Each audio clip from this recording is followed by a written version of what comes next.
All right.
All right. Let's try to get this baffle done today so I can get this shipped out.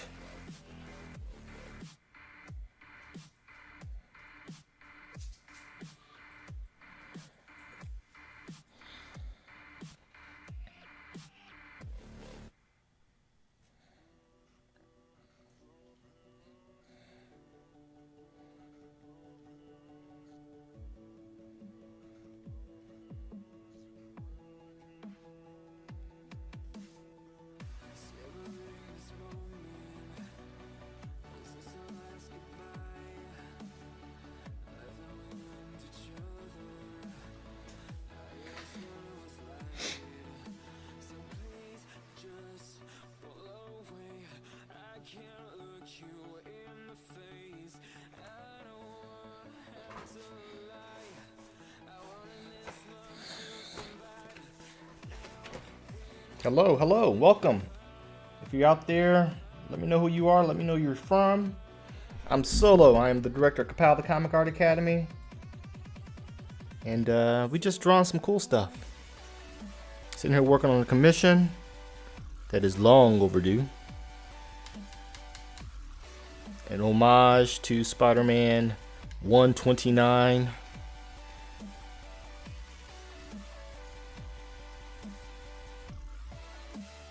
Hopefully you guys are picking me up okay.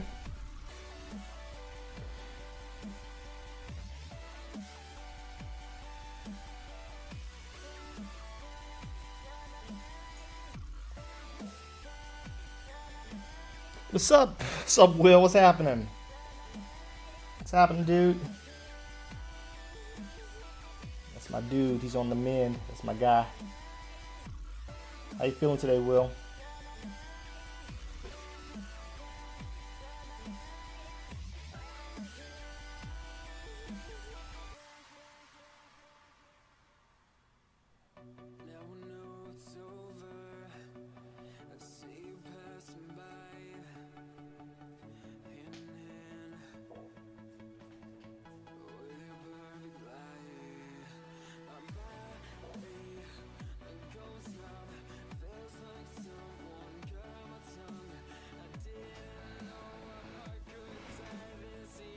Cut out all the pain. There you go. Had to get your head clear, huh?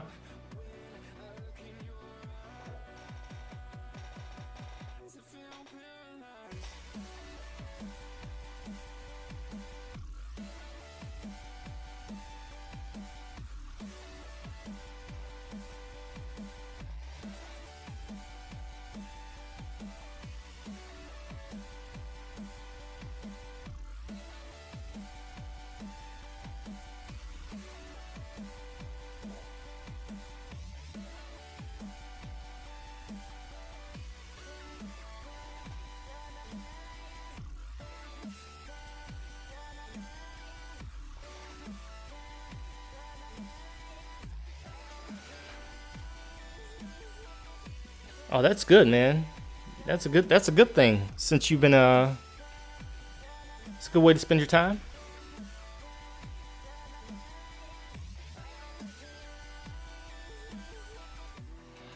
Yeah. It's a great way to spend your time. It's always a good time to read.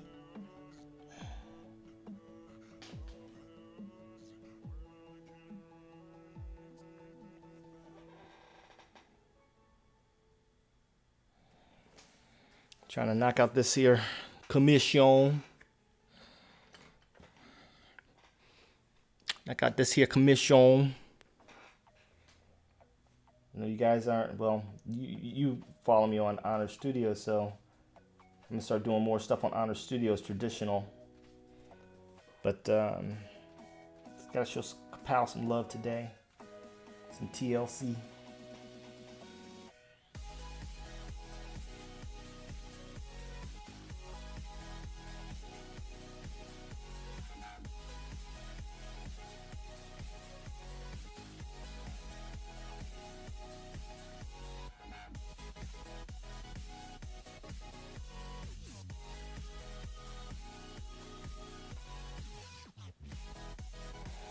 The most tedious thing about Spider-Man is always, without question, the webbing pattern. Always.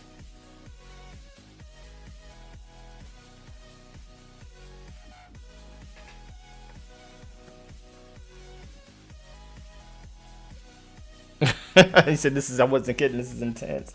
Yeah, this is me flexing a whole new muscle, bro. A whole new muscle.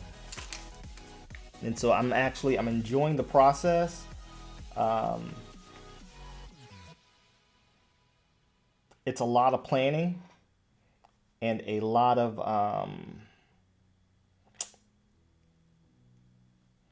just a lot of pre-planning.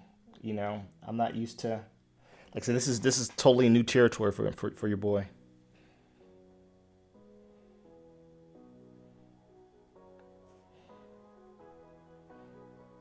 Like I teach the students at Kapow, this is also where you build your confidence. You know what I mean? This is where confidence is built. And you can't control Z it. You know what I mean? You can't control Z it, we see what you're really made of. And I'm using gouache colored pencils, and a little bit of acrylic for the writing. All this was done by hand, using a projector, so I can get all the copy. The copy and the typeface was a headache. It was an absolute nightmare. But again, this is something that I'm trying to experiment with with the intention of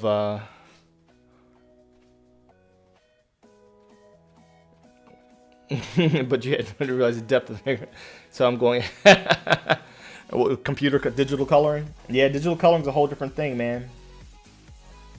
I'm gonna be doing some digital coloring on Honor Studio stream. You'll see me work through the process. Digital coloring, it's its own art form. You know what I mean? It's its own art form.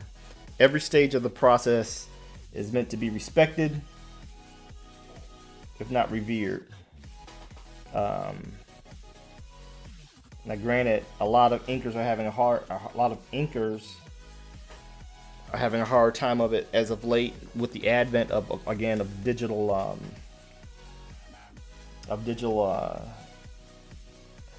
digital options.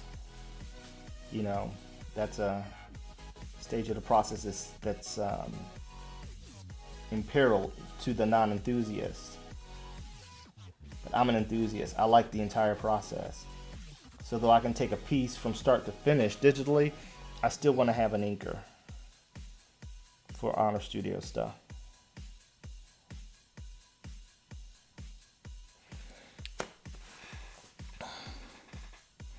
So yeah, we're getting there. We're getting there. Yep. Tell you, man, you hang with me, I'm gonna show you some new things, bro. I'm gonna show you some new things. You'll have it down by the time you're done.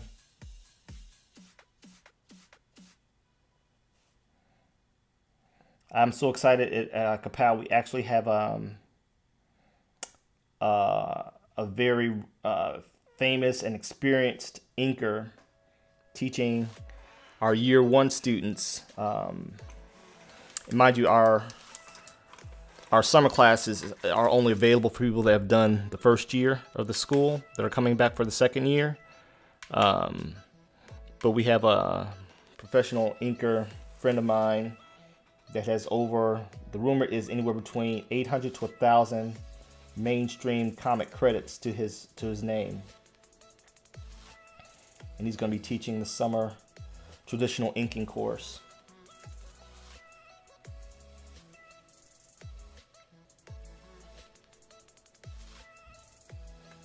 So even though many of our students are Generation X and Generation Z, many of them want to know. My students are diehards, boy. I love this year's crop of students at Kapow.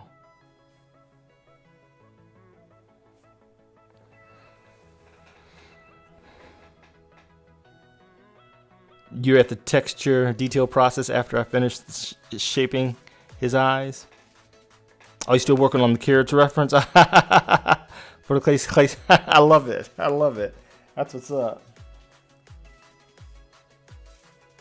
That's what's up. Carrots. For those of you tuning in who don't know what we're talking about, I stream in the mornings for my studio. This is my school, but I actually have a stream for my studio that I stream it in the mornings in the AM. Honor Studios Entertainment. And he's talking about some of our original characters.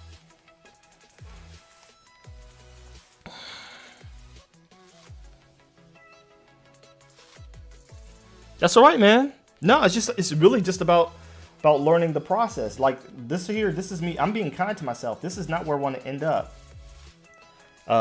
Playing with this paint. I've never painted an entire medium, an entire piece, especially one this large, from start to finish, using paintbrushes and inks and I've never used gouache before, so this is my first time using gouache. But that's not saying a lot. It's my first time using painted media, period. Thank you. I know I will probably, no, I ain't gonna say I never put limits on myself, but I'm studying some of my favorite um, painters in the medium, like Alex Ross and this dude Felipe Masafara, and just trying to deconstruct, because there's never any full process videos. But the thing about Felipe Masafara, who I'm actually starting to like more than Alex Ross, even though I'm sure Alex Ross was his inspiration, is that he's self-taught. So I'm like, okay, if he was able, however long it took him to get to where he is, and mind you, that included drawing and everything else and lighting. I know those rules already. So I'm curious to see how long it will take me to get to a respectable level painting with the knowledge base that I already have, if that makes sense.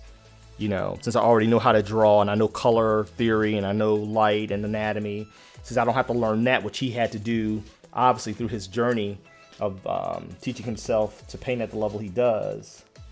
I'm like, if I can get to what I consider to be and mind you, it's by my own standard, you know, what I consider a really noteworthy level using gouache and, you know, acrylics or watercolor, you know, having started at the age of 50, then I'll consider that a win.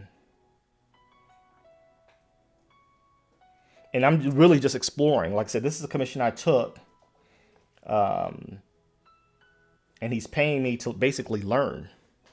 You know, he even asked for this. He just wanted one of my standard run-of-the-mill comic book painted, you know, comic book pieces with watercolor. Because I have done watercolor.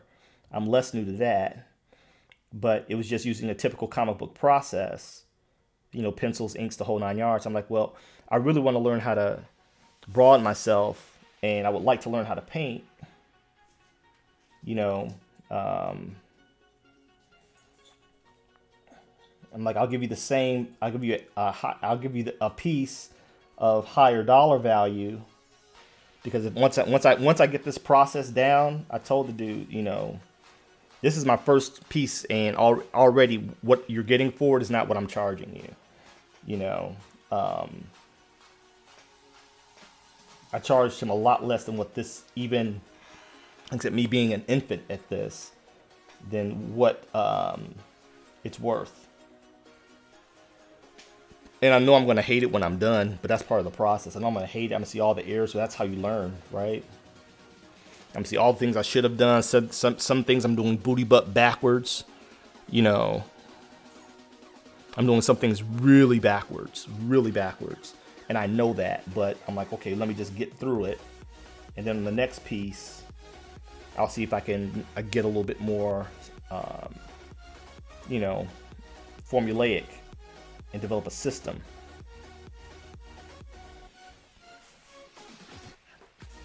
So yeah, man, I'm learning, and I'm excited just to be learning.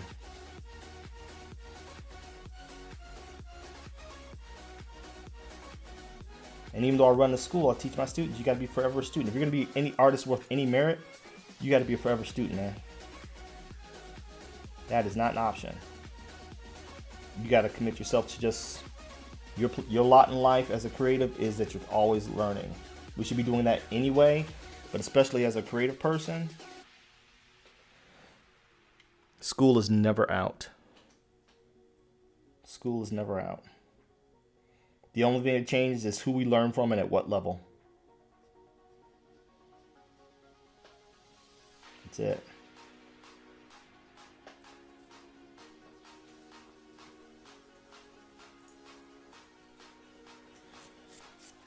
So I wanted to start getting his webbing in because it was just really annoying me. I think one of the things that I have to develop in this medium is another level of patience. Because when you're just working with pen and ink and digital tools, yes, there's a level of patience, but not like what's required with this.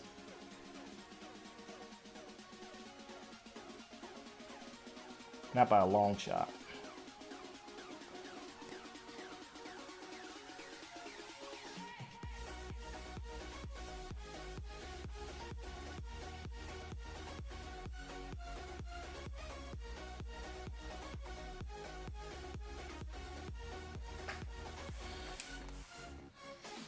I'm gonna get there. I'm gonna get through it. My goal is to have this. It should have been shipped out a long time ago, if I'm being completely honest. But again, the dude is being extremely patient because he knows what I'm giving him is worth way more than he paid for it. At least 3 times more.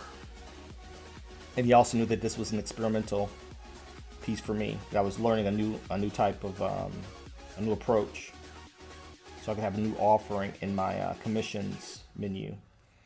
And even though I'm thinking about now that Honor Studios is, I'm going to be taking fewer commissions, if I'm being quite honest. I'm going to take fewer commissions all overall this year.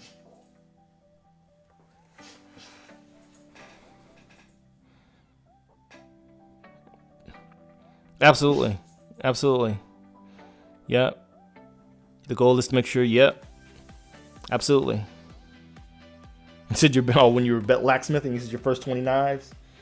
Yeah, I mean, any type of craft, you know,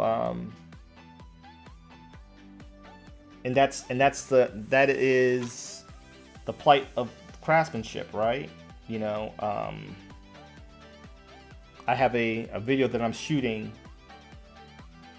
for the YouTube channel, which outlines my approach and why I call ourselves craftsmen more so than artists in comics. Because art is subjective. Anytime you put in rules and quality standards for execution, at that point you enter craftsmanship, right? And it's not style dependent. You know, you're talking about stuff that's meant for human consumption, right? And so the moment you start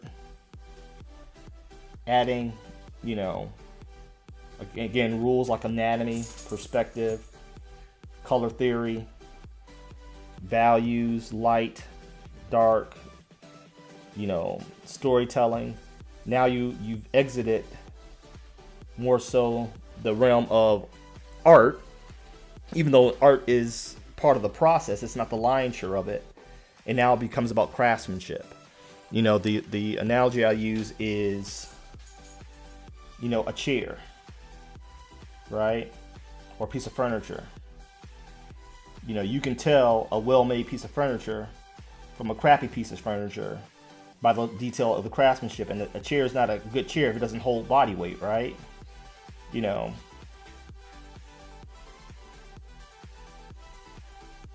there's an expectation of the final product that can be quantified. Whereas art, if you've been to any art gallery, you know, and depending on the mood or, you know, the type of piece that it is, it's left to interpretation. Edison light bulb.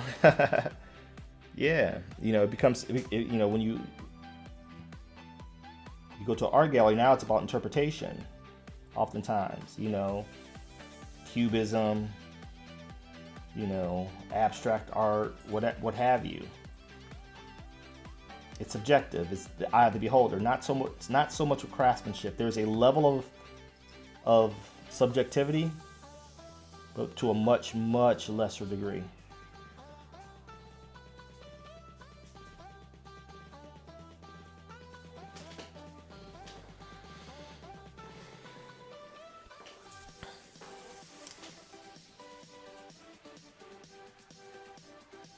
I've been so pensive with this piece.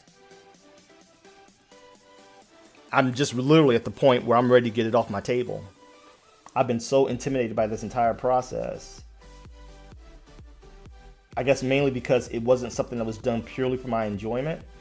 It was done for somebody who's already paid for it. And I don't think I'll do this again. I don't think I'll experiment with a commission again. Quite honestly. Yeah, I think I'm done with this experience because I'm like, I've literally just, this thing's been sitting on my table, just waiting. Even my son's like, Dad, when are you gonna get back to it? I'm like, man, this thing is intimidating me because he paid. Now, if it was just me for my own personal enjoyment, I would have messed it up, scratched it all up, everything else, and just been done with it. I just would have been done with it, real talk, you know. But the moment somebody pays for it, it's like, okay, there's a certain pressure to perform at that point. And see my little white, this is where I can sample my values. Let it dry a little bit, make sure it's the values that I want, which is not. So let me add a little bit of water to this. This is an ink wash. This is a permanent ink that won't rehydrate once dry.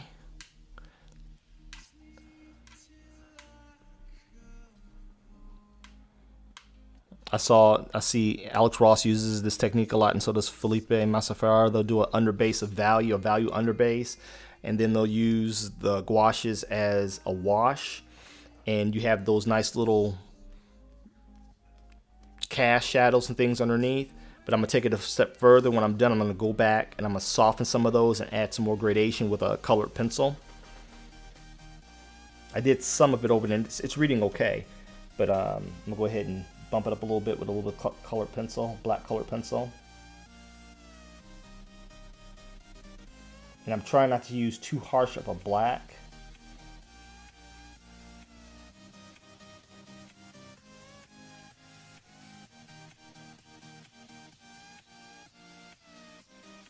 See, I'm adding. Then I'm gonna add a little bit of water to it to kind of, before it dries. Boom. Kind of spread it out a little bit. I've learned a lot during this process, man.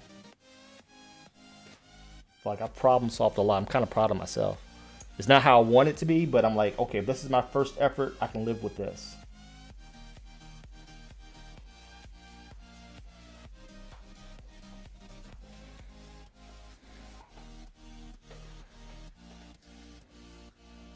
This is my first go round. I can live with this.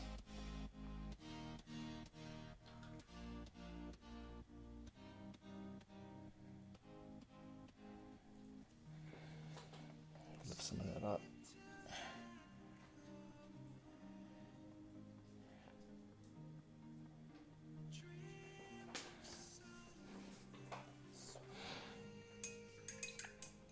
And then usually when I do something like that, I'll move to another area while that dries, and I'll come and add another layer so I can build up the value. I'll use the same little well of diluted ink, and I'll build up that value a little bit more.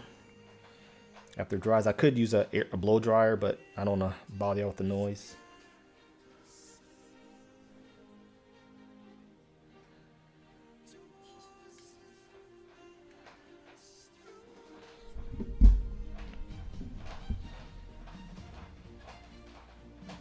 So yeah, this is my first go around. I can live with this.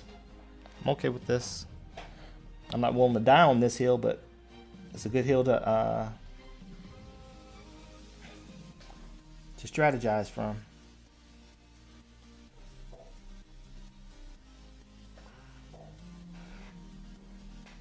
Yeah, man, I'm okay with this. Like, I'm already seeing some things I would do differently next time, but that's the process, right? Like you said, like in blacksmithing, that's the process. You know, you start making these discoveries, and you're too far along in the project, in the process to veer at that point. But still, you take it, you kind of put a pin in it, and you keep moving.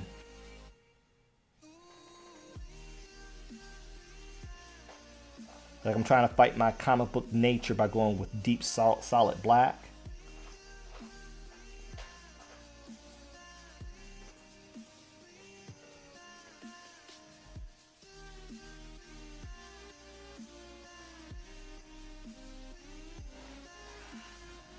Just trying to fight my nature a little bit.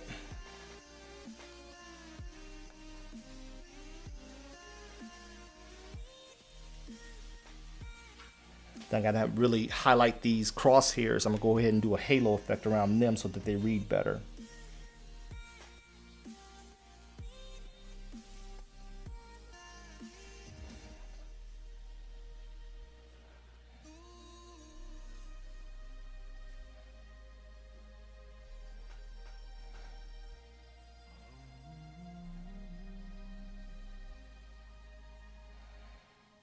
Then add highlights to the piping, to the web piping.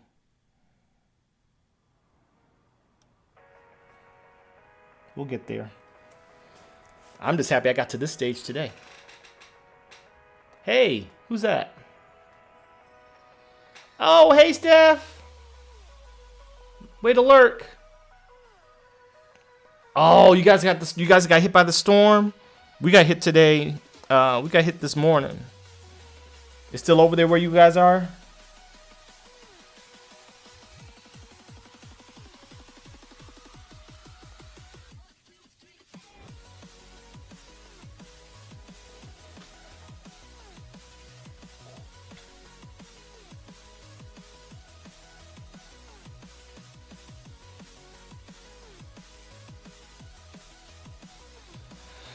We lost power the other night. Okay, he's moving in the diagonal line. Cool. It's good to know.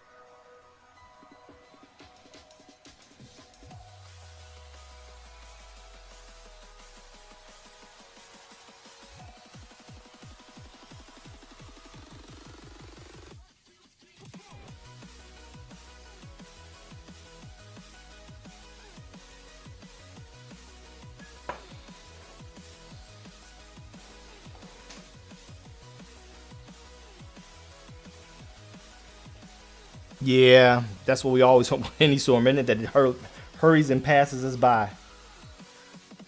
So we can get on with our lives. You kind of feel like you're in a limbo, holding your breath a little bit. I'm surprised at how aggressive the storms have been this early in spring.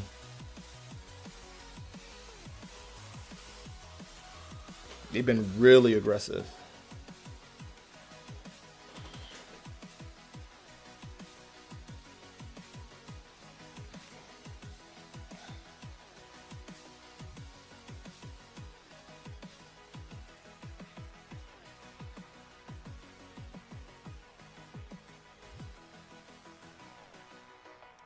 This is time for me to practice what I preach with my students. I'm telling them this is where the confidence comes in.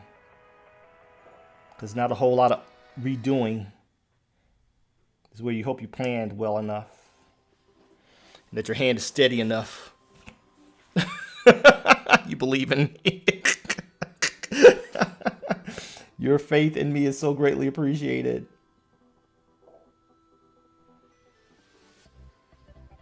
Lines can't be too thick. They have to be steady.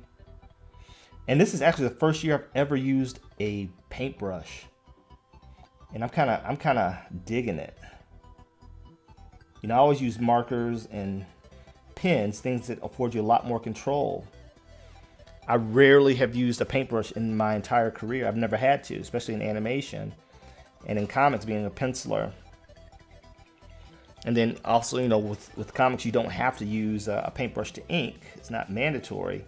That's actually a higher skill, and especially now in the era of digital inking, it is a lost art, or a slowly disappearing art.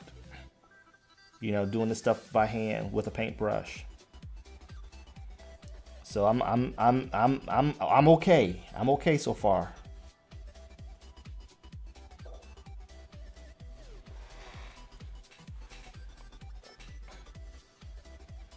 A painted it's not beyond the realm of possibility.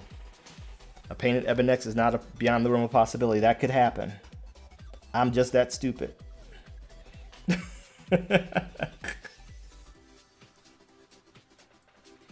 I'm just that stupid. I would probably try it.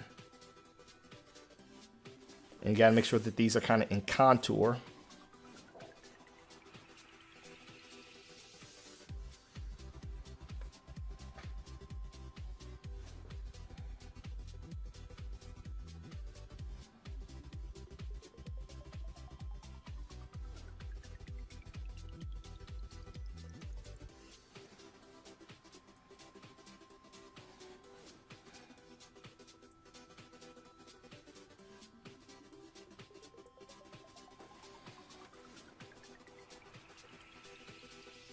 We call it call that ambition. Yeah, I call it stupidity. You know, certain things you gotta be a little bit crazy just to try. But what did it say? No guts, no glory, right? No guts, no glory. No power, no praise.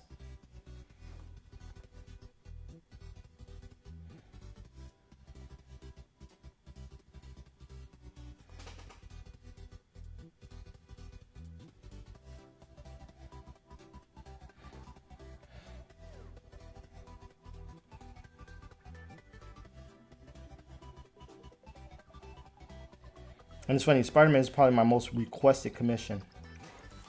People love this old dude.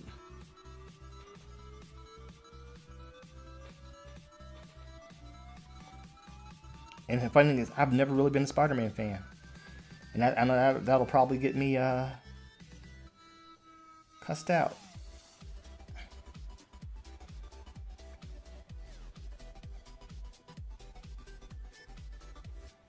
I recently became a Spider-Man fan with Miles Morales.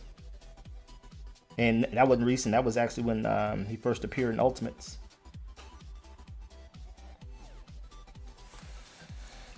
Back in the day. Drawn by Mark Bagley. Miles Morales.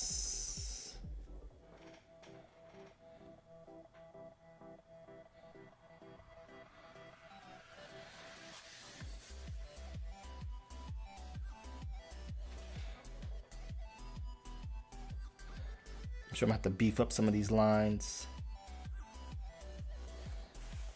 There's a lot of me that I'm fighting here that you probably could not fully appreciate.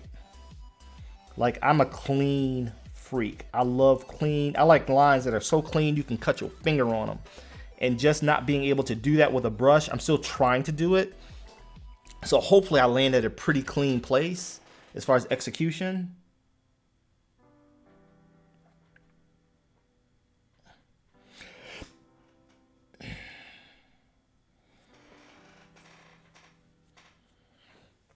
Hopefully I land at a pretty crispy place. I'm learning how to manipulate the brush though better, which is a win for me.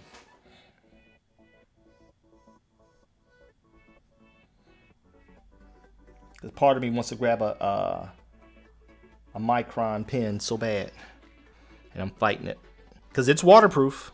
So like I can let the Micron dry, and then I can get back to this because it's waterproof. Microns are waterproof. I'm like, nope,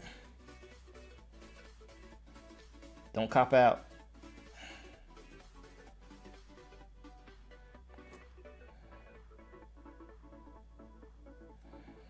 If anybody's new watching, check us out. Visit us everywhere at Kapow School.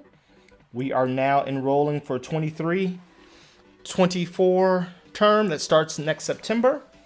We only are accepting 10 new students.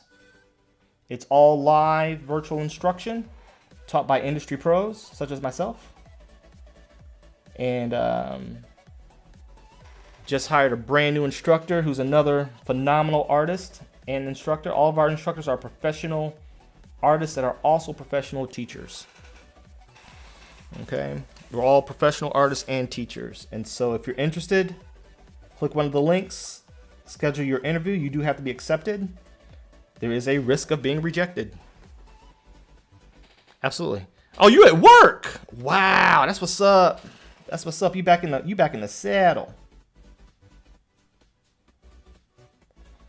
Yes, we do not accept everyone. And it's not based on your skill set, it's based on your mindset. We are a small, intimate school, and I'm trying to keep it as such. This is not a money grab. This is literally paying it forward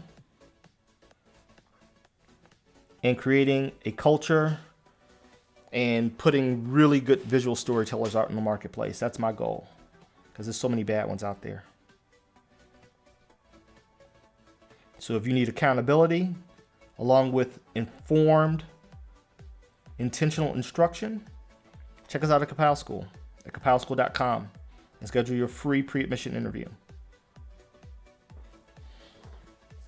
Or if you see me at a con, and you say you're interested in enrolling, we can do an interview on the spot. I'm gonna make that a new thing. I normally don't do them at cons. But now that I have my teams in place, we're gonna make that a possibility to do pre-admission interviews at the conventions that we're gonna be attending. Solar Mike, what's happening? How are you? Thank you. I'm learning. This is literally my first time doing a painted piece from start to finish.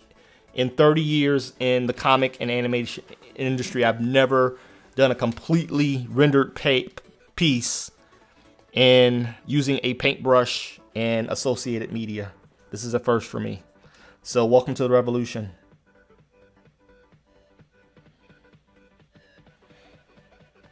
And I swore again, I swore before you got here that I think the biggest mistake that I made was making my dry run on a commission piece. It's caused me to be very pensive to the point of nervousness. Adding detail in the eye, in the eye lenses. That should be nice and dry. Where it'll take another layer now. But now I'm actually learning how to.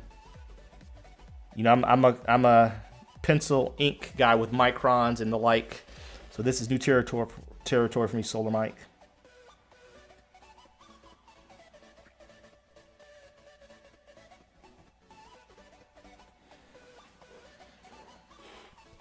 This is new territory for an old dude.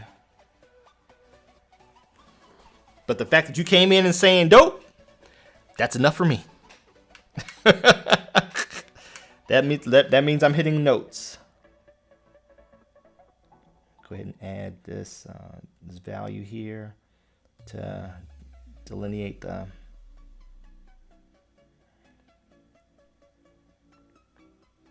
I'll make that crosshairs pop more later. I need to get this tonal value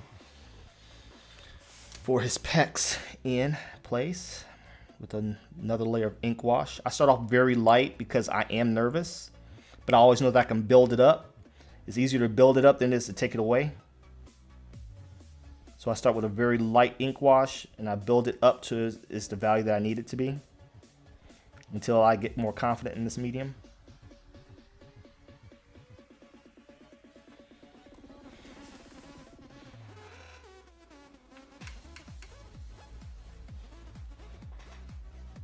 And I'm working in gouache.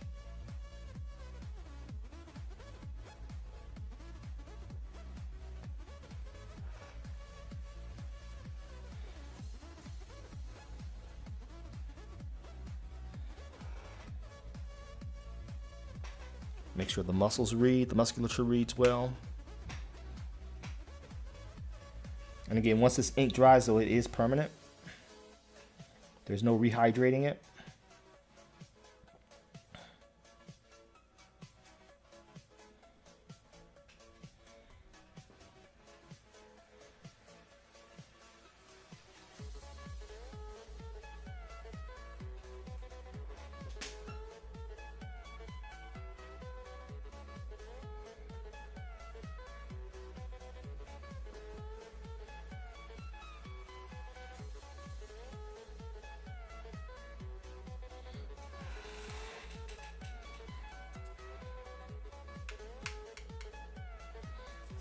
So we're gonna get through this piece, and then I can't wait to start on the next one. I think the next one is probably going to be. I'm going to pick it so that I can offer it as a commission option at conventions.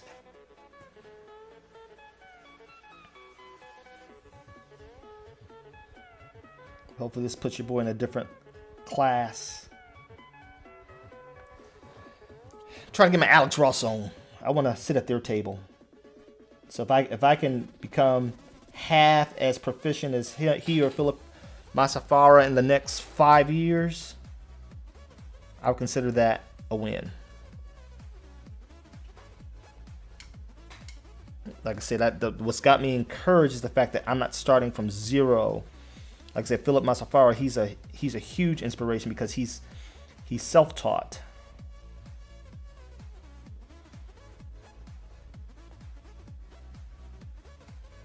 I read his bio. He's self-taught. And I'm like, okay. Self-taught, that means he had to teach himself anatomy. He had to teach himself he had to teach himself color. He had to learn the medium. He had to learn color theory and values and all that. I'm like, I don't have to learn all that. So I just really have to learn the medium. So I'm giving myself 5 years to be really proficient at this.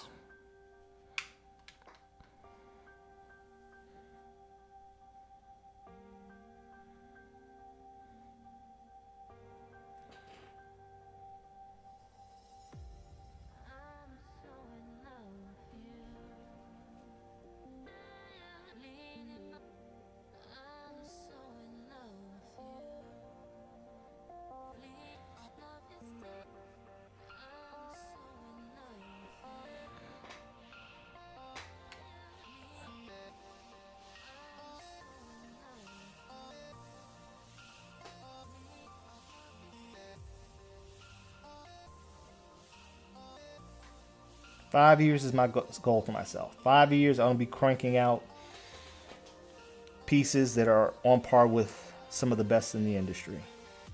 Even though I have no desires, I'm content with Kapow. I have no desires to make it into the industry, but I want to be able to do these for my own studios and for commission clients if they want it. And then also find my own voice with this stuff. That's the biggest key for any artist, finding your own voice with it. You still want to join Kapow, but been working 12-hour days. Oh, that's okay. That's okay. Did you already apply? Mike, did we talk?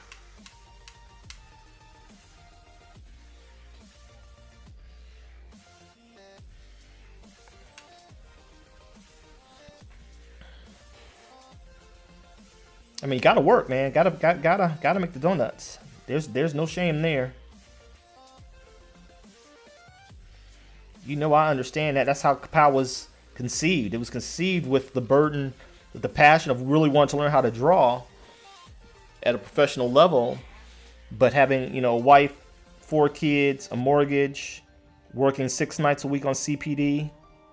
You know, I don't know if you know my story, but that's you know, I built Kapow for people like that, real busy people with real busy lives. You know, that's how Kapow came into to be. People who still want to learn.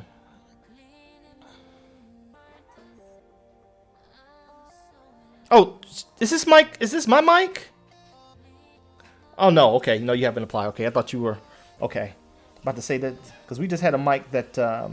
Because of work and because of life stuff, he had to leave the school, and he was heartbroken. And we don't try to retain anybody. You know, our goal is we get it. We know what life is like. You know, we get it. Our moniker this year is the real school for real people with real lives. So we understand that.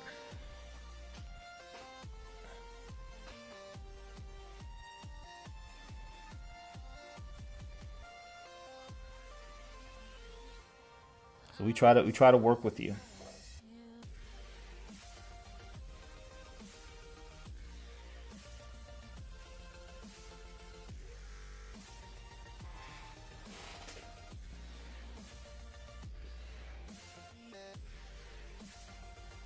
Michael from Peoria. I'm sorry, I do not remember, but I got family down in Peoria. I'm sorry, I don't remember. I meet so many people, you have to excuse me. But charge it to my head, not my heart. I'm old.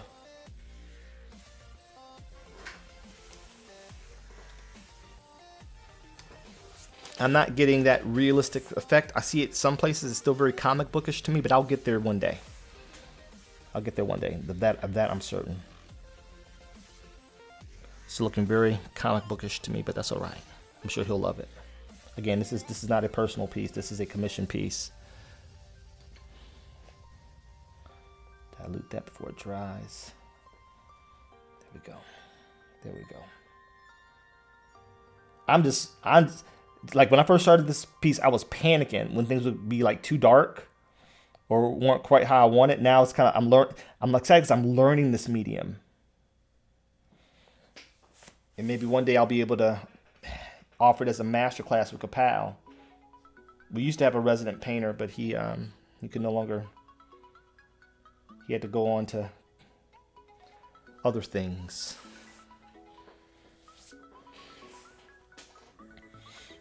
Did I meet you at a con, Mike?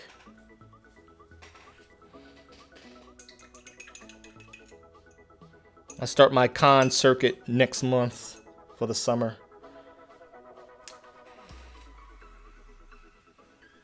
I'm gonna start going live 2 or 3 times a week here at Kapow. The times may vary. I just really got into the habit of going live with my studio, and I go there 3 days a week. So I'm thinking for Kapow, ideally Tuesdays and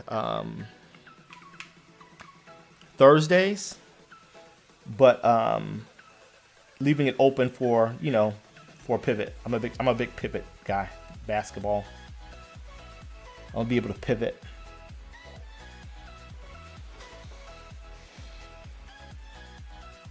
Oh, just on Facebook. Okay, cool. Well, I appreciate your support. Just appreciate you coming to hang out. I appreciate you.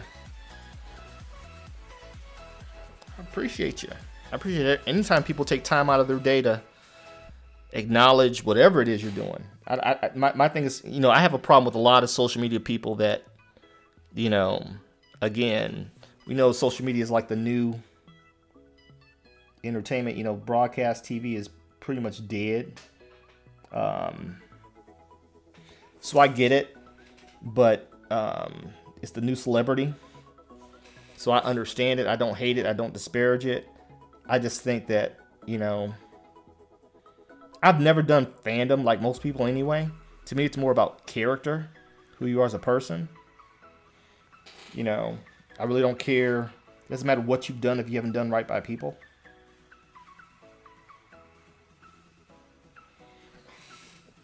So I'm using less light here because this part is going to be more light than shadow. You see, I have his shadow casting against the building.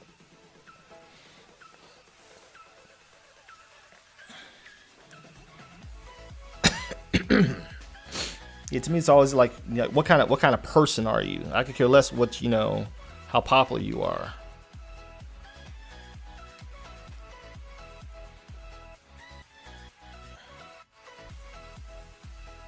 Like I've bodyguarded when I was a cop. I've bodyguarded some major celebrities, and what impressed me most about them is that they were just real people, man. Like I'm in the car with them, picking them up from the airport, and when I worked part time. When I was on CPD, I used to guard bodies, celebrities, mostly people in the music industry, when they would come into Chicago. And most of them, like, we just talking and chilling in the ride, and they just like they're really present. You know what I'm saying? And I'm like, see, and it's funny because most of them just want to be treated like normal people. They know they can't afford to, because folks are crazy. We know that. Everybody ain't wrapped too tight. We understand that. But yeah, all the celebrities that I've guarded bodies over that were good people. I mean, that taught me, it's like, it doesn't matter really how much money you have. They on the phone. I remember back when Master P was like the guy in rap, and he came in and. This when Little Rome was still Little Rome. He was just Romeo. He wasn't even Little Rome at that time. He was just Romeo. Trying to play professional basketball. And me, P, and the other guy that picked him up, we sitting inside the van and we're just watching his basketball game, streaming. You know what I mean? And he getting updates. He was just a dad. He was just being a dad. He asked me about my kids and. I told him, I played pro, and he's like, what? I was like, yeah, it was just, he's one of the many, believe it or not, many of them that I met that I had the privilege of meeting We're just good people. So when I see comic book guys and, you know, charging for a signature, and I'm like, bruh, seriously? You gonna charge me for your scribble, bruh? Bruh. Bruh. I'm like, bruh.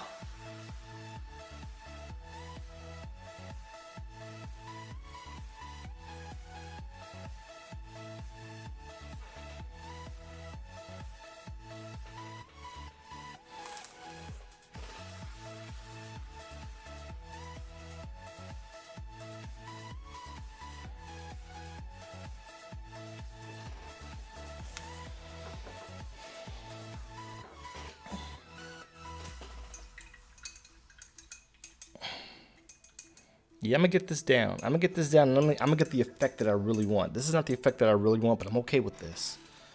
It doesn't absolutely suck. That's, you ask my students, you know, when they turn in stuff that I'll tell them, nah, that doesn't absolutely suck. You know, that's kind of my thing. They always crack up laughing. If it sucks, I'm like, that kind of sucks, bro.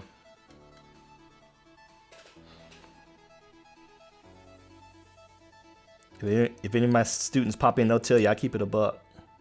But not in a mean way. It's always to push you to get better.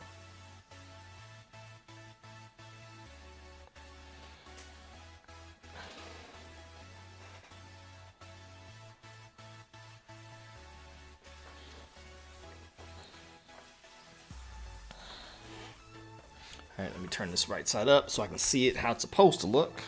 See if it's reading okay. Okay. It's reading okay. Reading okay. I'm gonna have to hurry to get those skin tones into the Punisher, but it doesn't absolutely suck.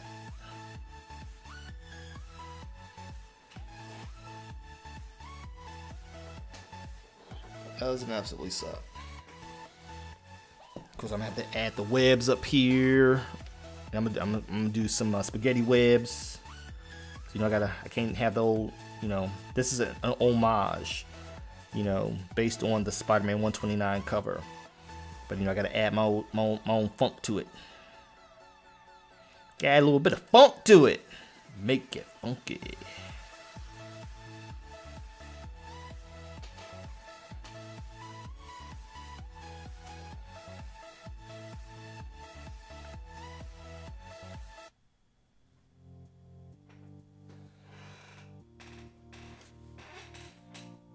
Ross Michael.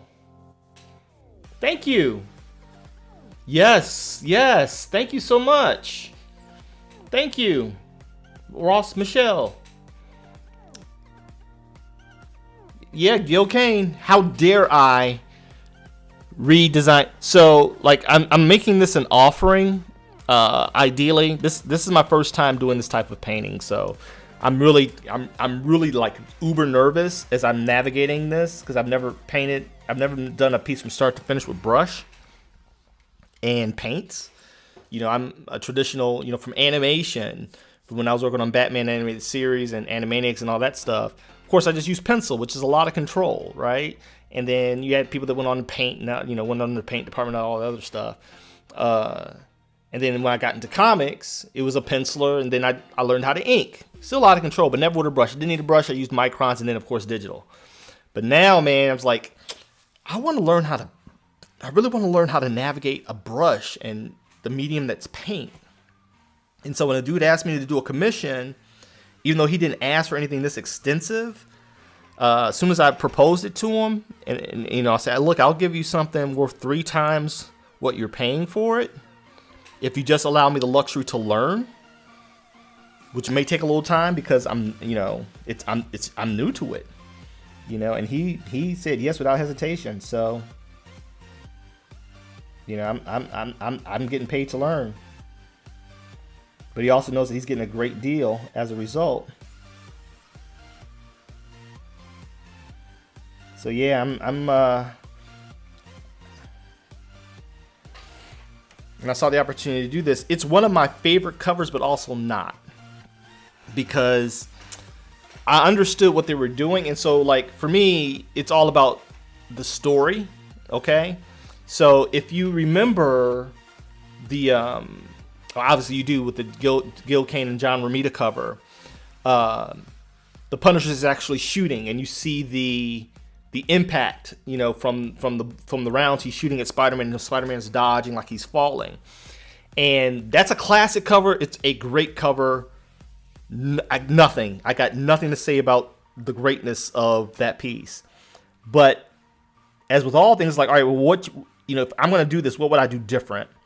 And so, I'm very big on storytelling, even in singular moments. And what the problem that I had with it is, like, number one, like the Punisher as a character. The Punisher as a character, especially at this incarnation where he's supposed to be like an assassin, he would have done his homework. Like the Punisher plans, right? He would have followed Spider-Man.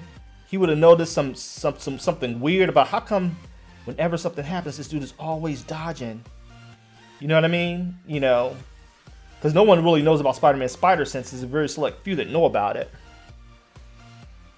And I said, and then the fact that he's shooting at him on the cover and he's missing, that takes away from the story value to me. And so I'm like, well, what's the most tense moments in movies? It's like when you're in the crosshairs right before they shoot, and the reader doesn't know what's happening. They have to read the book. And so what I wanted to update the Punisher, number one. I wanted to update the entire cover, make the Punisher more tactical, less superhero, you know, more urban. I'm like, okay, well, this is in daylight the way the cover is. I'm like, so he'd have to have maybe a trench coat or something to hide all of his things, and a hoodie because he wouldn't want people to see his face. And let's get that moment right before he fires with a laser sight, and he's like got Spider-Man right in his sights, and Spider-Man's sense isn't even tingling, you know. And so that's why I did this approach to it. And he even asked for this. He asked for none of this.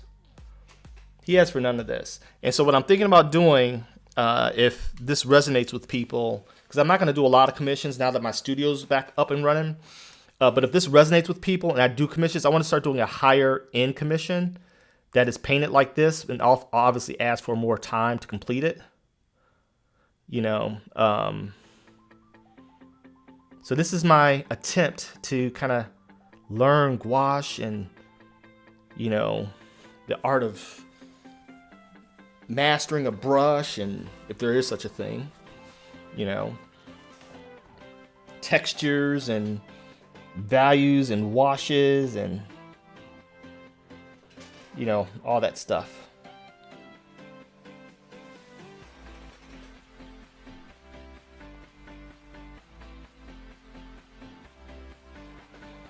So yeah, glad you guys appreciate my this is a virgin effort. Literally, never done this before.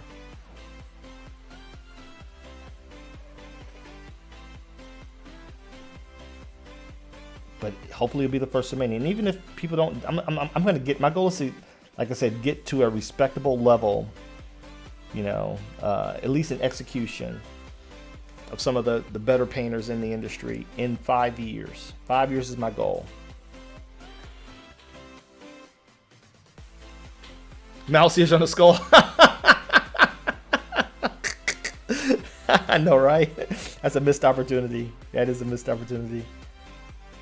I cannot disagree.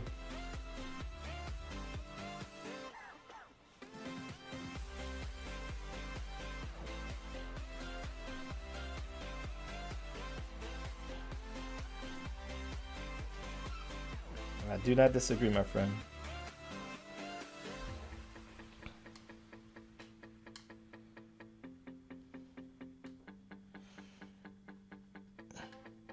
And this is a great exercise in values for me specifically, because I don't deal in values a lot.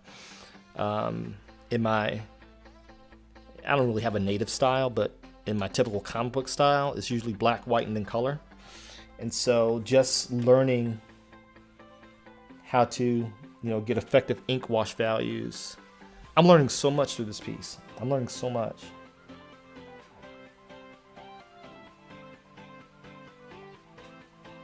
I'm learning how not to be afraid of massive areas of dark and light.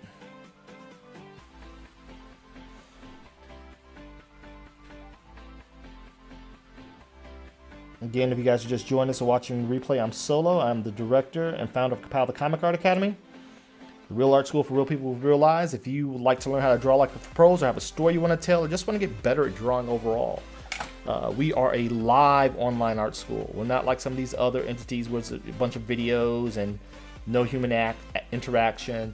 It's actually live, virtual education in an intimate classroom setting. With people that have passed our application process. We don't take everybody, but taught by real industry pros that are currently working on projects. I tell people there are no one will be working in the Honor Studios as an instructor that's not currently actively working in the industry or on projects. You know, and that could be freelance, whatever. We want to make sure that our students are always getting current, real-time information straight from the horse's mouth.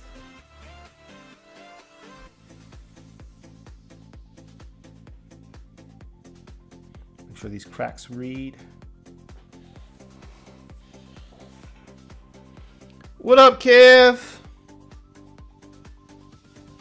What up, bruh? What's good with it? I was telling Kev, I'm giving myself 5 years to get up to a legitimate painterly illustrator level. My goal is Felipe Massafara, you know, and Alex Ross. That's my goal. I want to. If Felipe Massafara is self-taught, he's a huge cover artist now. Does a lot of stuff for Sideshow Collectibles. I love his work. I followed him for years. But what inspired me about Felipe when I took on this project was that he's completely self-taught. And again, you know, I'm like, I don't have to cover the spectrum of education that he's had because I already know how to draw at a base at a professional level. I already know color theory. I already know all those other things. So now if I could just master this medium within 5 years, yeah. It won't take me that long. Thank you, brother. I love you, man. I love you, dude. You know you my guy.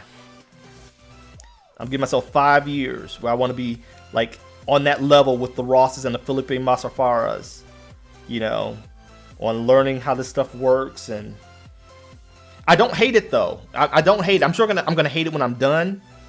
But Kev, when I tell you, bruh, I have been like dragging my feet on this because it's been so freaking intimidating.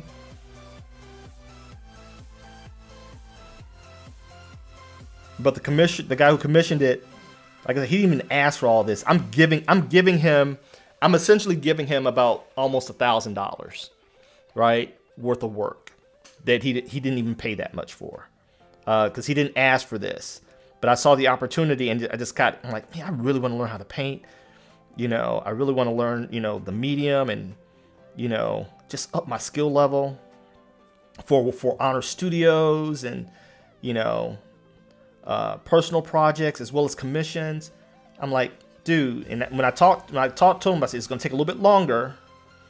I'm like, but you know, I'll give you this at this price that you're, you know, for what you didn't ask for something lesser.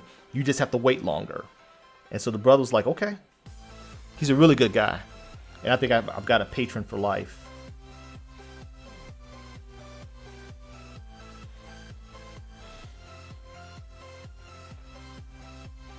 We're just building confidence. I'm starting to get more confident in my strokes, Kev. It's like I feel like I'm starting to pick up momentum and speed with it.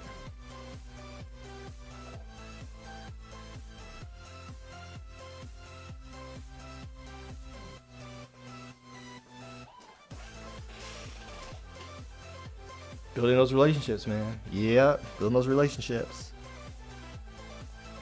As you know, business ain't about business, it's about people. It's not your net worth, it's your network.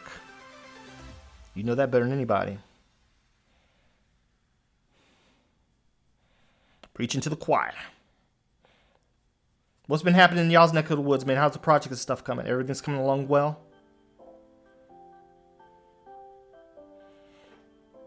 I'm really curious to get my books from your namesake, from KG.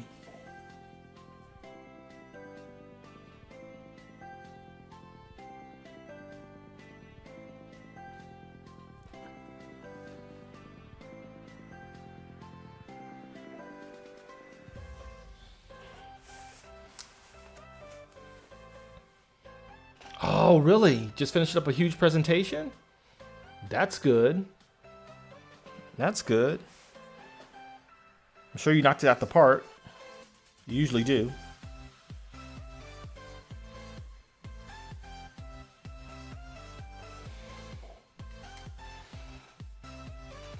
No, you getting it done. You getting it done.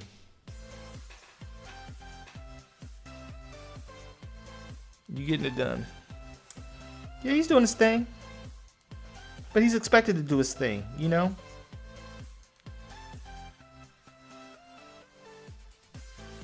He's expected to do his thing. I'm more excited about outliers like yourself and you and me. The new stuff coming up the pipeline. That's what's got me excited. You know, certain people kind of, you know, when they've done something for so long and they've made the moves and they've reached a certain level of prestige, you know, certain things become expected. I know that, you know, it's not to belittle efforts, but what always excites me are the outliers, man. The people like coming up.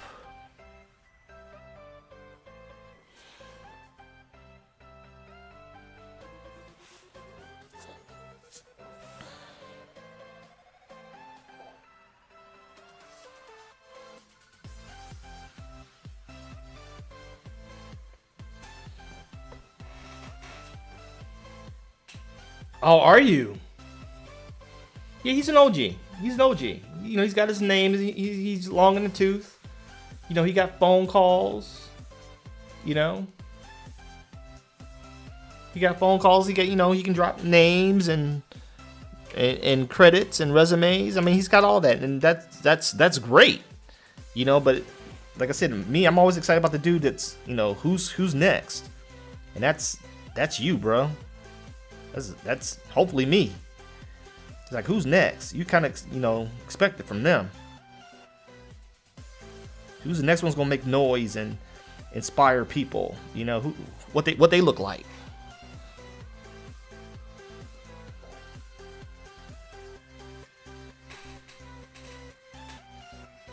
We are next. From your lips to God's ears. You know how we do it, in the name of Jesus. I know this ain't on a studio stream, but y'all don't know. I'm a church boy. I don't lead with it here, but I don't shy away from it. From your lips to God's ears.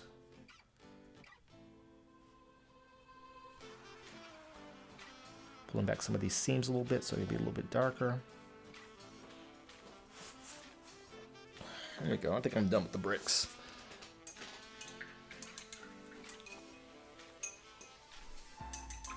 Yes. From your lips to God's ears. We believe it. We stand in faith with it.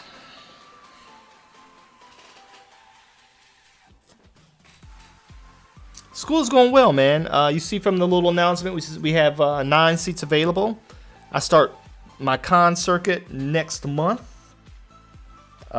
here locally. The goal is 10 students. That's all we're opening up for, is 10 students for next year. You know, 10 students for next year. Got a new instructor coming in, which will, you know, remove me from the classroom so that I can promote even better. You know, but between May and November, I think I got 7 conventions. And because, you know, as you know, because we're doing Honor Studios, some of those I'm gonna be doing Honor Studios and Kapow, so I'm gonna be double dipping. You know, but I think that, you know, the goal is 10 students. You know, we've already turned away, you know, 10 committed students, man. You know, it is a lot. We've already turned away, out of our last 4 interviews, only one was accepted. So I'm about to start running the ads, start streaming more regularly here on Kapow. But we want people that are committed. Your boy, he's no longer with us. The guy that you recommended, he's got a lot of stuff going on, and it kind of broke my heart. But I kind of knew the writing was on the wall with him. I kind of knew the writing was on the wall with him. Hated to see him go. I hate to see anybody give up on their dreams of telling stories. And it's kind of like, when people drop out of any school, you kind of know that they're not going to come back. They're not going to revisit it, for whatever reason. And to me, that's the greatest tragedy, And I was willing to work with him. He knew that, but I think he was more embarrassed by his lack of performance when everybody else was turning in the work. Because, Kev, I hold the feet to the fire, bro. I mean, that's the thing about Kapow. It's not, you pay, so it's all good. We don't let you meander through the course. No, we are trying to get testimonials. We're trying to get proof of concept out in the marketplace. People that are passionate about telling stories, want to become better artists. And so it's not like it ain't sweet. Even though y'all adults, you signing on for the accountability that comes along with it. You can't separate from it. And those who get it. And the students that we have remaining, man, they're killing it. They are killing it, man. And so I think we're establishing a culture. I just registered for that show in Dayton, by the way. Yeah, he's got to. Pac in the middle market. Yeah, man. We're doing that show in Dayton, Gym City Comic-Con. They actually just sent me the invoice. I'm going to pay it when I'm done streaming today. And that's in Dayton, Ohio, I believe at the end of July. I believe it's at the end of July. No, I think it's the weekend before my birthday. I think it's the first weekend of July. My birthday is July 4th. So, yeah.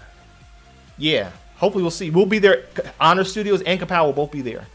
The Honor Studios team is coming up there, and they're going to run the Honor Studios table. I'm going to be at the Kapow table, hopefully with another either instructor, student, or some assistant. And I'll be going back and forth. But yeah, we'll be at Gym City. And I'm trying to keep the net closer anyway. You know what I'm saying? Ooh, look how that red makes that pop. Oh, I love it. I'm falling in love with this painting thing. We're trying to keep the net close. I mean, last year I spent a lot in travel that I know I didn't need to spend, but it was very important that we kind of, introduce ourselves to the marketplace. This year I'm being a little bit more, I don't want to say frugal, but a little bit more mindful. And so we're going to focus on, a lot of shows that are closer. And then next year, provided the Lord blesses us to reach our enrollment goal, because I want to do the bigger shows, but I want to do them with a booth, not a table and artist alley. And the smaller shows are allowing me to do booths, right? They're affordable enough where I can do booths.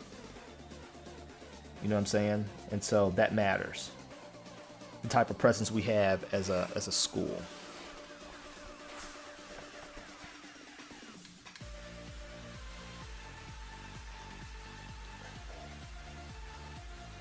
So Dayton checked all the boxes.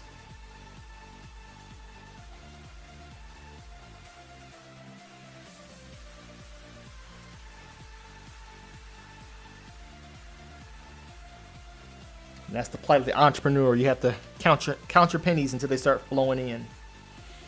But that's also the thing too.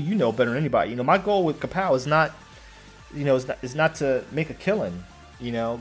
All of our students are so excited because they know that we should be charging more than what we do for enrollment. That's what they're excited about. And I'm not trying to go up on the price. I'm trying to keep in mind again, what kind of school could I have afforded when I was in that squad car all them years? You know what I'm saying? That matters to me. And so That's why we can afford to be picky, because we know some people are just tire kickers, and I know money's tight for everybody, but some people just, I can afford that, but they're not committed to the process. They just want to do it because they think they can afford it, and it sounds novel. Like, no, we don't want students like that. Definitely put it on the calendar. I'm gonna remind you anyway. So put it on the calendar. Don't put it on the calendar. I'm gonna reach out to you anyway.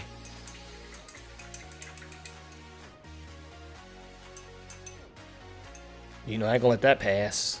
Any good places to eat there? That's my question.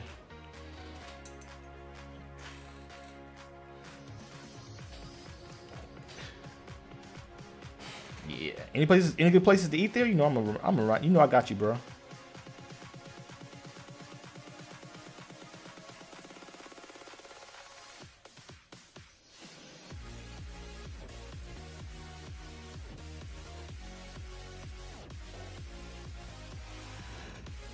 You've been dating once? How far is it from where you are? Because you're in Columbus, right?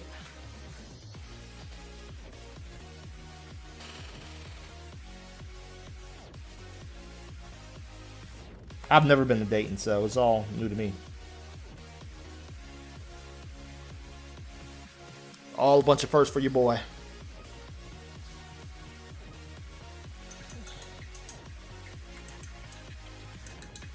I'm gonna start on these hands and stuff once I start streaming, because as we all know, hands take a certain level of focus, and I'm not gonna talk and paint hands at the same time. I'm already nervous, but hopefully I'll finish this between tonight and tomorrow and have it mailed out by Friday.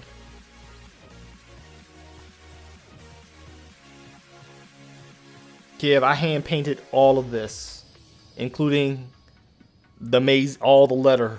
I with this, the commissioner, his money was spent within 10 minutes of me taking the commission, because I already knew what I wanted to do. And so I had to buy all the paints, because I didn't have any paints. That showed you I'm new to this. I didn't have any paints. I didn't have any paint brushes. I had inking brushes and stuff like that. I didn't have any pallets. Dude, it's a 1.5 hour drive? Yeah, dude, I had nothing. And so when he 2 Chainz has a restaurant, cool. When his payment for the commission was spent within 10 minutes. I had to buy a projector because I wanted to start doing homage covers and handcrafting all of the lettering and stuff like that. And so let's just say what he paid, and I won't put his business out there. What he paid is going to be 3 to 4 times, multiply times 3 to 4, and that's going to be the starting price for the ones that follow this as I get better. That would have been the starting price for this one by itself. But I'm learning. It's going to take a long time. So here, dude, go ahead and you didn't ask for that. This is a solo idea, So I'll take this hit. Basically, you're paying me to learn it, and once I learn it, and you get the first ever painted piece by me. And he was so excited. I just love when people appreciate, a give and a deal. Young artists out there, let me tell you something. As you build your resume and your work, always stay attuned to what your value is. Don't overprice yourself, but definitely don't underprice yourself. Okay? Know what you can demand for your work based on the quality of your work, number one. And number two, it should always be number one, the quality of your work. Always. I don't care if you got a name or not. All right? But you have to be very realistic with how good you are at what you do. Don't overinflate yourself. But also in the same token, know your worth. Know what you're worth from a quality standpoint and a resume standpoint. And the beautiful thing is, as you start to stack a resume that is respectable, right? Even if your quality doesn't grow in tandem with it, you're still going to be in a really good place. You're still going to be in a really good place. what I love about gouache is that it's like I can use this paint forever. It just you just add water, and it's good again. Like it's all about crusty in my pan. I'm like, oh my gosh, because I hate wasting. And granted, these ain't high-end paints. These are Azteca, Arteza. I said Azteca. These are Arteza paints that I'm using. Arteza gouache colors. And the green, I don't know what happened. It's been sitting, it ain't had no heat applied to it, but it almost exploded on me. So that lets me know these aren't probably high-end paints, and I'm okay with that because I'm not high-end in this medium yet. And I know, don't get it twisted, young artists. The quality of your tools does matter. It matters.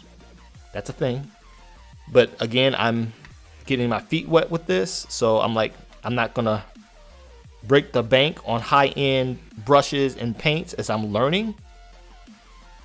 And if you take a page from one of my favorite artists, Brian Stelfreeze, it's funny to him. As great as he is, he tells everybody he uses cheap materials. And so I saw his materials. Brian Stelfreeze, he uses cheap paints and brushes, and I'm like, bruh, so inspiring, so inspiring. He's the comic book teacher of teachers, and so I took my note from him. He's like, listen, don't waste money. You can get to where you want to be. It's okay. If you learn how to ride, you just learn how to ride, but don't despise the training wheels. And when I saw an artist of his caliber admit that he uses, by his definition, not mine, quote unquote, he uses cheap paints. Come on, man. How dare I be pretentious? And this is my first go round. This is my first merry-go-round. So when I tell you that brother's, granted, so I can say this, he didn't pay me a lot. It was gone in 10 minutes, and I had to purchase what I could afford as far as the paints and the brushes, and I ordered a mini projector, a Kodak projector, so I could project the copy onto this brick that I'm painting on. This brick of hot press 100% 11x17 cotton paper. I may have gone over his money. Great cooks just be, man, look, great cooks just cook, bro. Stelfreeze is a great cook.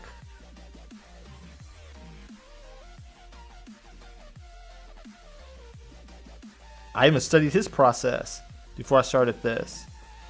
And as much as I like Stelfreeze, even though his process is more comic book like, and I'm looking for something a little bit more elevated, I don't despise it, but I'm like, okay, even though I may not be on his level, I can do his process without, I don't feel that I would really grow like I wanted to doing his process. I would definitely grow learning from him, that's for sure. But approaching it his way, I'm like, he's still kind of very much in his use of colors, and he uses acrylics. He uses gold acrylics, and acrylics are another good one. It's just that when they dry, they harden like acrylic, like plastic.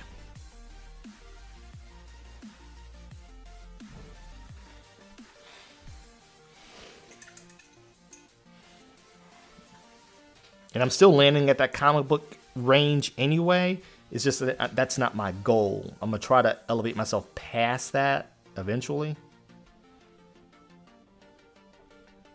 while still keeping the comic, the comic book still in me. It's just like for this type of thing, I want to have a more naturalistic style. I'm not even going for realism, I'm just going for naturalism. This goes down to there.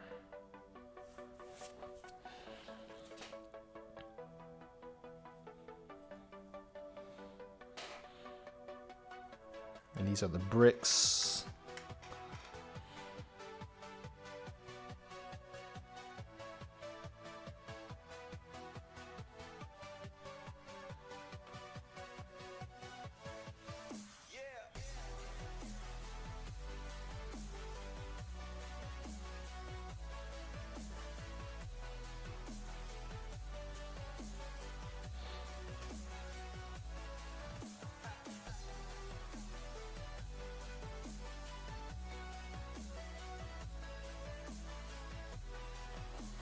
I wanted to live stream yesterday, but it was so late, and I knew I had to get up and go to the gym this morning. I'm like, nah, that's not gonna happen.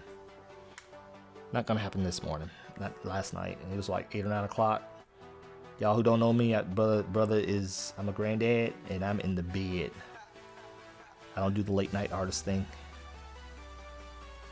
I wake up at 4:30 every morning. 4:30. So I can keep this heart ticker ticking.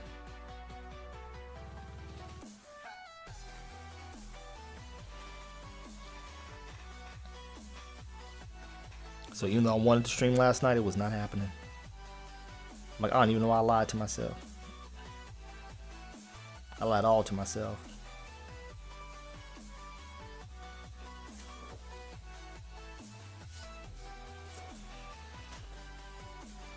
Of course, I'm going to darken that a little bit to make him pop a little bit more.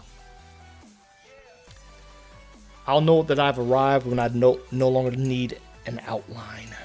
When I get rid of that black outline, I'll be okay.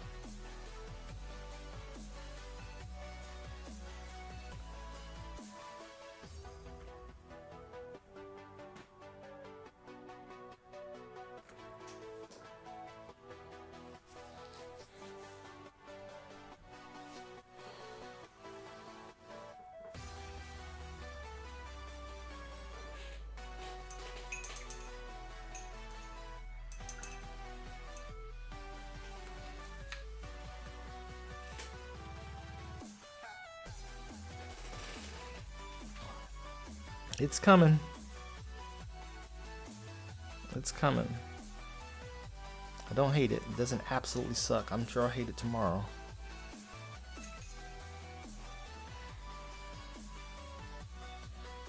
And one of the things I'm determined not to do with this piece that artists, we are notorious for doing, is noodling. I'm like, nope, when I'm done, I'm done. When I'm done, I'm done. I'm not even gonna play with it.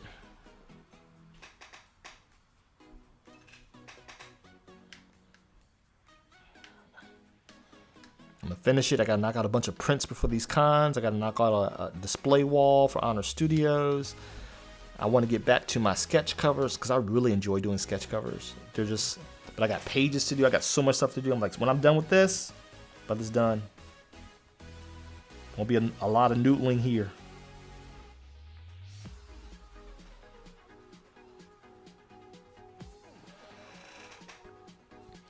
We're gonna call a thing finished.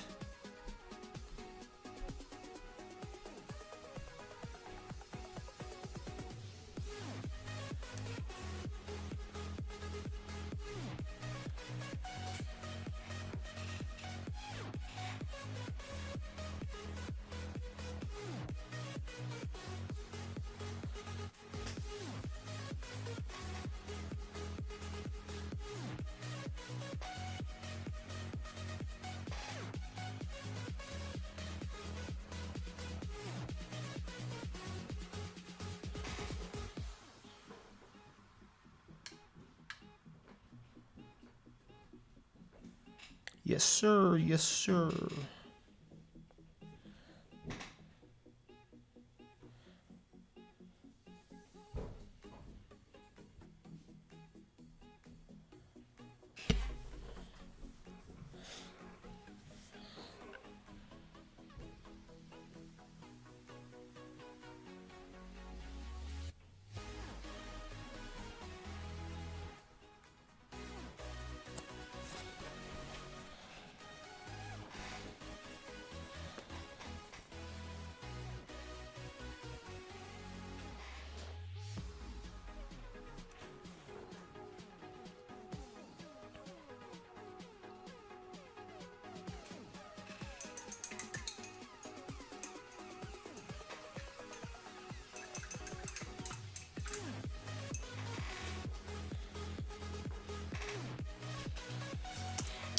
out this water so I get a fresh. Oh.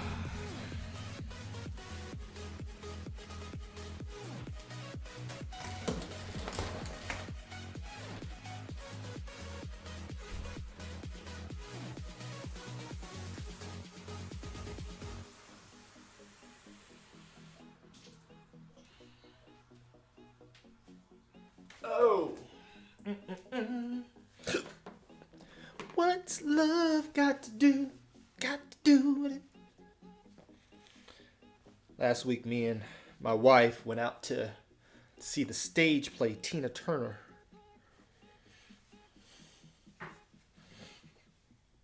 Try to get a little bit of culture.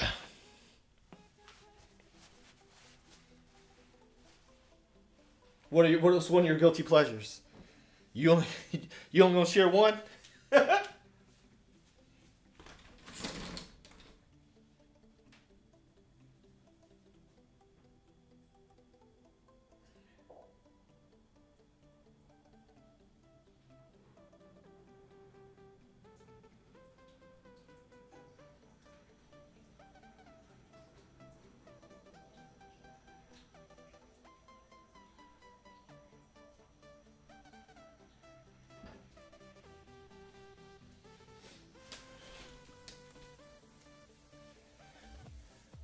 Shake and bake pork chop. Dude, folks be snoozing on shake and bake, bruh. That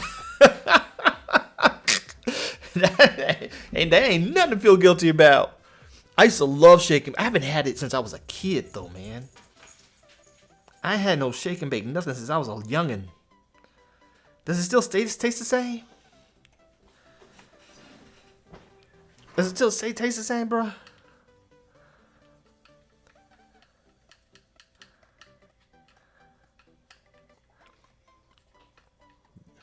Don't get me started with shake and bake. You said you're making them now? Mostly. So many things have changed, man. It's like I would never despise a good shake and bake pork chop, bro. So no guilt there.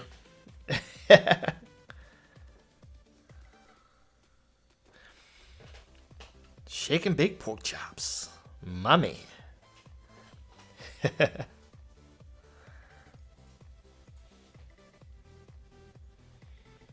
Making the screen pop a little bit so it's not as muted. I want to get it a little closer to the Gil Kane, the original Gil Kane cover. So I'm just doing a little light wash of the original green, and I don't know if you guys can pick it up there on the screen, but it's brightening it up quite a bit. What I like about this stuff is that it's this dance that I don't quite get with penciling work. Penciling work, the reason penciling work is so appealing, and ink work is that it's very straightforward, for the most part. I mean, once you get the the academic stuff down, anatomy, proportion, value, that kind of stuff. It's very straightforward in its execution. What I like about paint, now mind you, I'm using gouache and I've also used watercolors, is that there's this really seductive dance, and once you start doing it, that you're kind of always playing with the medium. It's with layering and textures and, washes and colors. It's fascinating to me.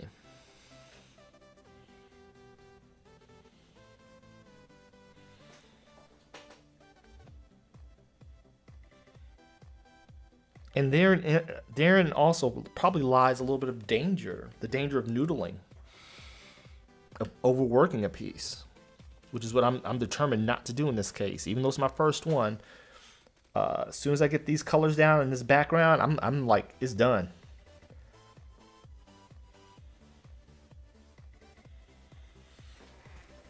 And I'm one of those guys that I like to under promise and over deliver.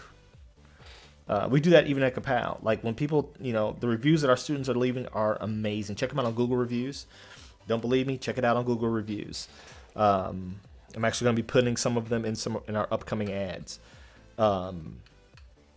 Is that I like people to be satisfied. I know, to me, there's nothing worse than buyer's regret. Nothing. Nothing. Food, buyer's remorse. Oh my gosh. It's like electronic devices. It's a pain point for me. Buyer's remorse is a real pain point for me. And so I don't want people to have that whenever they experience anything that I'm doing, whether it be artistic,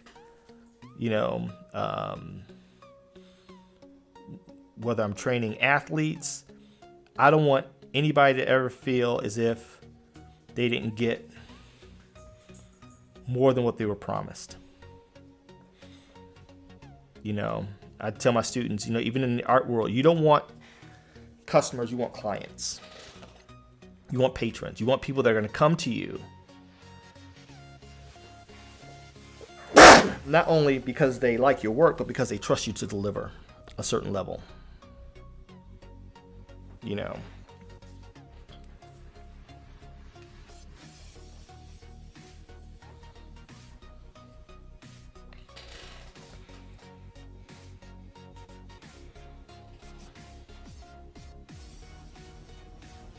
This has become one of my favorite brushes, this flat brush.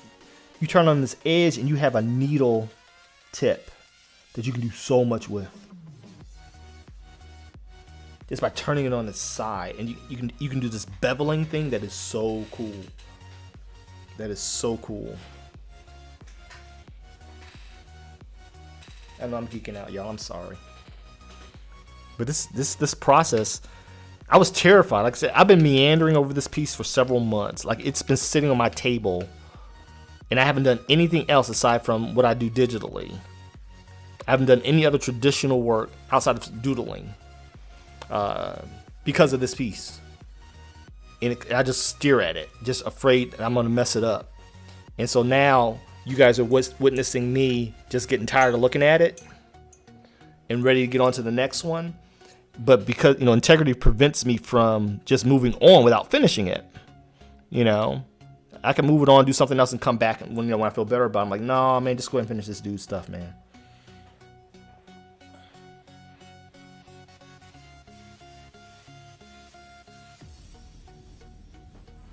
Oh, that's pretty. I don't know if y'all can see that. That is amazing.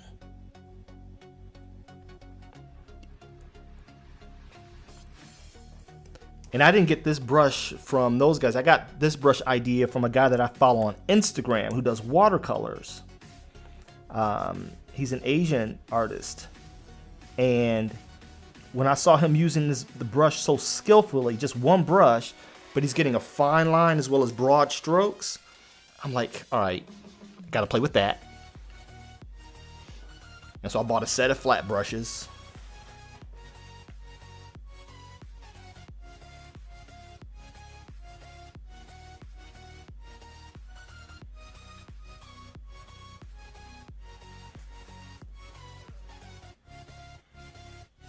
So you can just get the edge of it and almost use it like a fine tip brush.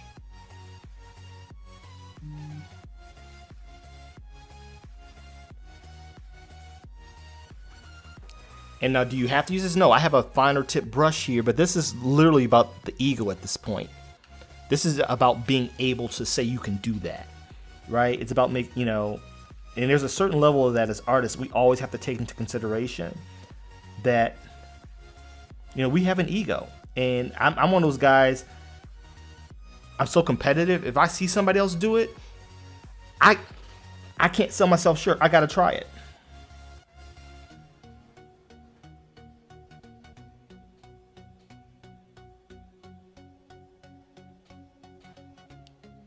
And after 27 years in law enforcement, this is my chance to play.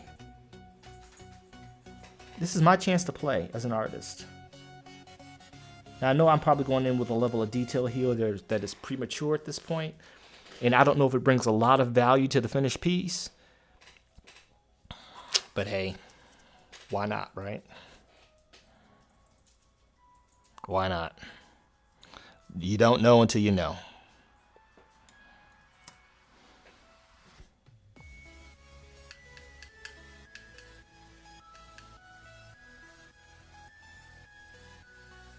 So I'm just adding a little bit of black ink to this gouache paint to get a deeper, even though I have a deeper red in there. This is just me playing.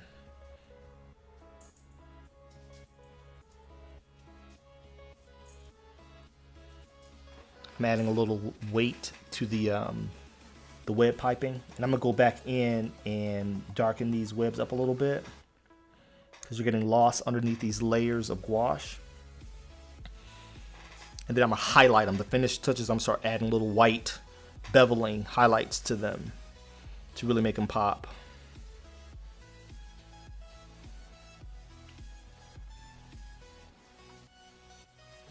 And this is almost purple with this K in here. I kind of like it though.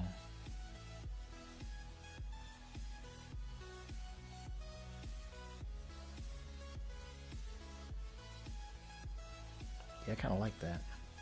It's kind of cool. And I don't know if you guys can see this. I don't know if my camera's that good where it's picking this stuff up.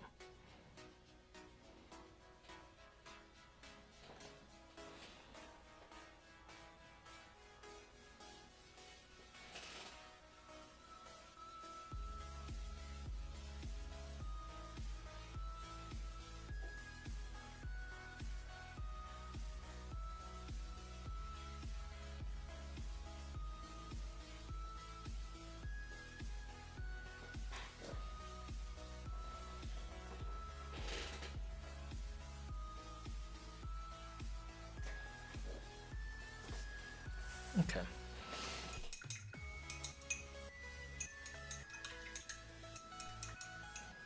Okay. So I'll be back probably tomorrow because I know today's Wednesday, and I want to get on the schedule with Kapow, so I'll probably be back tomorrow, and this will be finished. And so what I'll do is I'll probably, and if it's not finished, I'll finish it tomorrow here, but hopefully it'll be finished by tomorrow. And I'll come in and we'll start something new and fresh. Probably digital, traditionally, I don't know. But anyway, thank you guys for hanging out. I'm Dr. Solo Perry, and check us out at kapowschool.com. Enrollment is now open for classes that begin in September of 23 for the 23-24 school year. We are a real online school for real people with real lives. The most affordable comic art education of its kind. And so if you have the right mindset, you feel like you got the right mindset and have a story to tell, check us out at Kapow School. Schedule your free pre-admission interview. And you'll know if you did good on the pre-admission interview because then you'll get to talk to me one-on-one, right? But the first interview is with my assistant, my lovely daughter, and she knows what daddy wants. It's our students. And so, yeah, check us out. We'd love to have you and welcome you to our family, but we only have 9 seats available. 5 in the day class and 5 in the evening class. We have 2 classes, day and evening, AM and PM.